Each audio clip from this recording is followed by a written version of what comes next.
কি গো, এত রাতে কার সাথে কথা বলছো? এই দেখো, সকালবেলাতে টনি আমাকে একটা গিফট করলো না, পুতুলটা কত সুন্দর লাগছে বলো দিনি। আমার পুতুল এত পছন্দ। আমার পুতুল খুব ভালো লাগে। এত রাতে কোথায় যাচ্ছো? তুমি বসো, আমি এক্ষুনি আসছি। তুমি এত রাতে কোথায় গেছিলা? আমি কখন থেকে বসে আছি। আগে চোখ বন্ধ করো, তোমার জন্য একটা সারপ্রাইজ আছে। আচ্ছা ঠিক আছে। সারপ্রাইজ। তুমি এয়ারলাইন্স দেখেছিলা?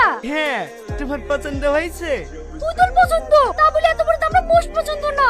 আমি জানি তো আমার পুতুল তোমার পছন্দ হবে না, ওই পুতুলটাই তোমার পছন্দ হবে। ওইটা তোমার বন্ধু দিছে যে। দেখো, আমার বন্ধু গেলে একটা উল্টো কথা বলবে না।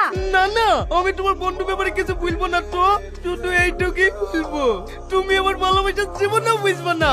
শুধু তোমার পুতুল পছন্দ বলি আমি 10 কিলোমিটার পথ দৌড়াইতে দৌড়াইতে গিয়ে শুধু তোমার মুখে একটু হাসি দেখার জন্য পুতুল নেই।